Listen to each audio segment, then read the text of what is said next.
বিসমিল্লাহ রহমান রহিম। ফোর্থ ডাইমেনশনে আপনাদেরকে স্বাগত। দুর্বলদের নীতি, সবলদের বিচার, বাংলাদেশ কোন দিকে হাঁটছে? কিছু বন্ধুর মুখে শুনেছিলাম দুর্বলরাই নাকি নীতির কথা বলে, সবলরাই ভাগ্য বিধাতা। চেঙ্গিস খান, হালাকু খান, তারা নাকি ইতিহাস লিখে, তাদের তরবারেই নাকি আইন। আর আমরা ২০০ বছরের গোলামি আমাদের মেরুদণ্ড এমন ভাবে ভেঙে দিয়েছে, এখন সোজা হয়ে দাঁড়ানোর কথাও ভাবতে ভয় লাগে, ভাবতে কষ্ট লাগে। নিজেকে প্রশ্ন করি, আমরা কি শেরে বাংলা, ক্ষুদিরাম, তিতুমির, মীর মদন, সিরাজউদ্দৌলা বা ভাসানীর উত্তরসূরি, নাকি মীর জাফরের উত্তরসূরি? আজকের বাংলাদেশে আদালতের আগে রায় হয়, অভিযোগের আগেই শাস্তি হয়, আর মবের চিৎকার হয়ে গেছে বিচারের ব্যবস্থা। ভিডিওটা শুরু করার আগে চ্যানেলটি সাবস্ক্রাইব করুন, বেল আইকন চাপুন আর কমেন্টে লিখুন। কারণ আজকের আলোচনা শুধু রাজনীতি নয়, এটা আমাদের জাতির আত্মা নিয়ে প্রশ্ন, জাতির সত্তা নিয়ে প্রশ্ন। গেল বছর মাওলানা রইসকে মব তৈরি করে হত্যা করা হলো, বিচার নেই, আদালত নেই, শুধু অভিযোগ আর জনতার উন্মাদনা। কিছুদিন আগে কুষ্টিয়ায় এক পীর সাহেবকে কুফুরির অভিযোগ তুলে পিটিয়ে হত্যা করা হলো। রাষ্ট্র কোথায় ছিল? আইন কোথায় ছিল? এ আদালত, এত বিচারপতি, এত কোর্ট কাছারি, তাহলে এগুলির দরকার কি যদি শেষ পর্যন্ত রাস্তাই আদালত হয়? ইউনূস আমলে ২ শতাধিক মাজার ভাঙ্গা হলো, ভাঙচুর হয়েছে, লুট হয়েছে, কেউ প্রতিবাদ করেনি। একজন সনাতনী ভাইকে দুপুরবেলা হাইওয়ের পাশে গাছে ঝুলিয়ে হত্যা করা হলো। আমরা চুপ, আপনারাও চুপ। কারণ কিছু লোক নিজেদের হাতে বেহেশতের টিকিট নিয়ে বসে আছে। এখন দেখছি দোজখের চাবিও তাদের হাতে। কবর থেকে লাশ তুলে পুড়িয়ে ফেলা হয়, কারণ সে নাকি কুফরি করেছে। অর্থাৎ বিচারকও তারা, জল্লাদও তারা, স্বর্গ নরকের মালিকও যেন তারাই। ইতিহাস কি শিক্ষা দেয়? বাগদাদের শেষ খলিফা আল মুতাসিম বিল্লাহর কথা মনে পড়ে? তিনি ছিলেন মুসলিম বিশ্বের কর্তাধর্তা। হালাকু খানের সামনে আত্মসমর্পণ করলেন, অস্ত্র ফেলে দিলেন, বাঁচতে চাইলেন। কি হয়েছিল তারপর?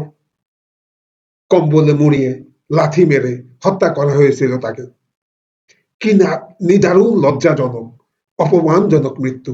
অন্যদিকে টিপু সুলতান, আজও তাকে শেরে মহীশূর বলা হয়, কারণ ইতিহাসে সম্মান বেঁচে থাকে মাথা উঁচু করে দাঁড়ানো মানুষদের জন্য, হাঁটু গেড়ে বসা মানুষদের জন্য না। দেশে শিশু মারা যাচ্ছে, টিকা নেই। একটি উদাহরণ দেই, যদি পরিস্থিতিটা এমন হয়, রোগীর রক্তক্ষরণ হচ্ছে, চিকিৎসা নেই, কিন্তু সংসদে তীব্র আলোচনা চলছে, দেশপ্রেমের ঢেউ উতরিয়ে দেওয়া হচ্ছে।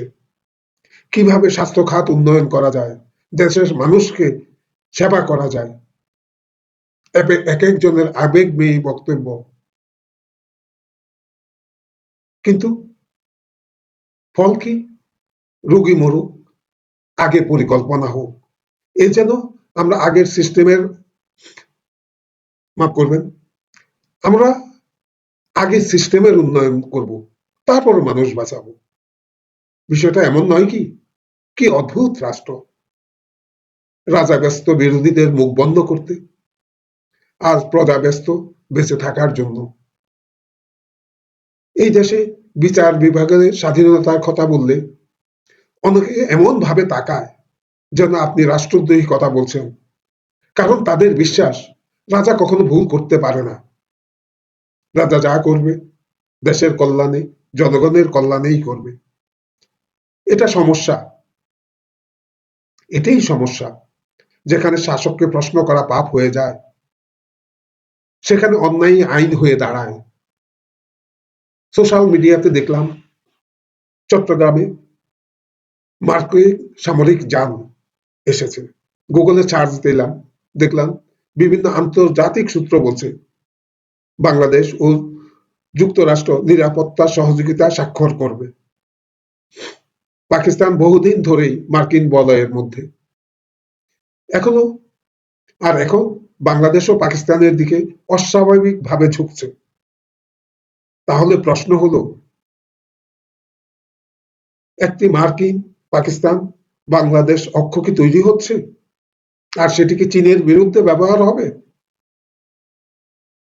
মধ্যপ্রাচ্যের মার্কিন মিত্রদের মাঝেও আজ বিভাজন। আমিরাত আরো বেশি জায়নবাদীদের দিকে ঝুঁকে পড়েছে,